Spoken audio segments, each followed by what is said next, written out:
5 seconds to go.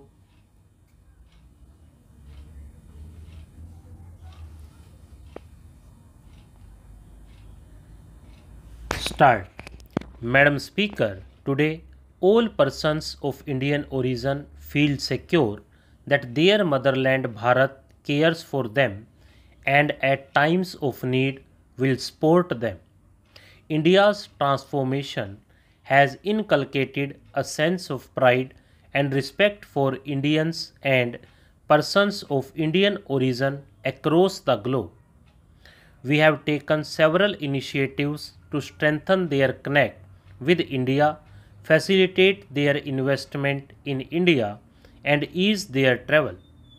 Infrastructure is the backbone of any nation's development and quality of life. Whether it is highways or railways or airways or even DG ways, we have gone beyond incremental growth to attain transformative achievements. Because of Udan scheme, today an ordinary citizen is also traveling by air. The number of operational airports has crossed 100 with the commissioning of the new airport in Sikkim. Domestic passenger traffic has doubled during the last 5 years, leading to large number of jobs being created also. Today, India is the fastest highway developer in the world with 27 kilometers of highways built each day. Projects stuck for decades like the Eastern Peripheral Highway around Delhi or the Bogibeel Rail-cum-Road Bridge in Assam and Arunachal Pradesh have been completed. The flagship program of Sagarmala along the coastal areas of the country will develop ports for faster handling of import and export cargo. For the first time, container freight movement had started on inland waterways from Kolkata to Varanasi. Our government will introduce container cargo movement to the northeast as well by improving the navigation capacity of the Brahmaputra river. Indian Railways has experienced the safest year in its history. All unmanned level crossings on broad gauge network have been eliminated. Introduction of the first indigenously developed and manufactured semi-high speed Vande Bharat Express will give the Indian passengers world-class experience with speed, service and safety.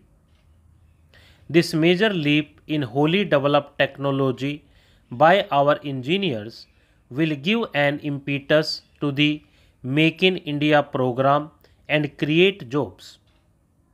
Capital support from the budget for railways is proposed at rupees 64,000 crore in 2019-20. The railways overall capital expenditure program is of rupees 1 lakh crore. The operating ratio is expected to improve from 98.4% in 2017-18 to 96.2% in 2018-19 and further to 95% in 2019-20. This will lead to lower cost also. India provided leadership to the global effort to address the problem of climate change. Our commitment to promote renewable energy is reflected in setting up the International Solar Alliance, the first treaty-based international intergovernmental organization headquartered in India.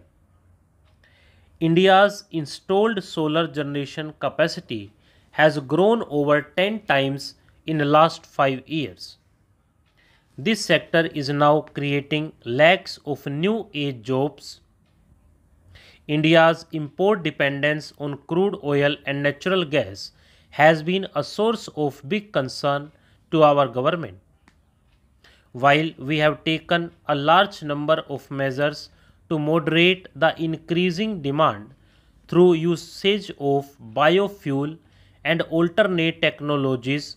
Urgent action is needed to increase hydrocarbon production to reduce imports.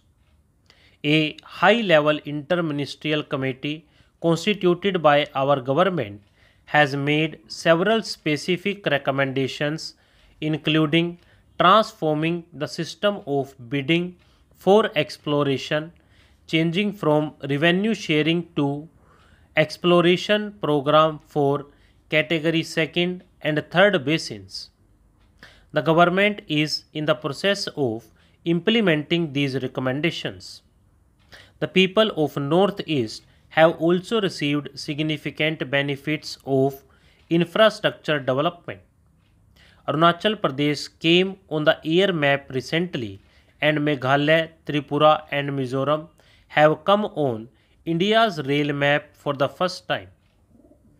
Allocation for the northeastern areas is being proposed to be increased by 21% to in 2019-20 over 2018-19. Madam Speaker, India is now leading the world in the consumption of mobile data. Monthly consumption of mobile data increased by over 50 times in the last 5 years. The cost of data and voice calls in India is now possibly the lowest in the world. Today, under Make in India, mobile and parts manufacturing companies have increased from 2 to more than 268, providing huge job opportunities. More than 3 lakh common service centers employing about 12 lakh people are digitally delivering several services to the citizens. The common service centers are expanding their services and also creating digital infrastructure in the villages, including connectivity to convert the villages into digital villages. The government will make 1 lakh villages into digital villages. The government will make 1 lakh villages into digital villages over next 5 years. Jan Dhan, Aadhaar Mobile and direct benefit transfer have been game changers. Bank nationalization was first done 50 years ago, but a large part of the country was still left out of the economic mainstream with no access to formal banking. In the last 5 years, nearly 34 crore Jan Dhan bank accounts were opened. Aadhaar is now near universally implemented. This has helped ensure the poor and middle class receive the benefits of government schemes directly in their bank accounts by eliminating middlemen as such. Stop.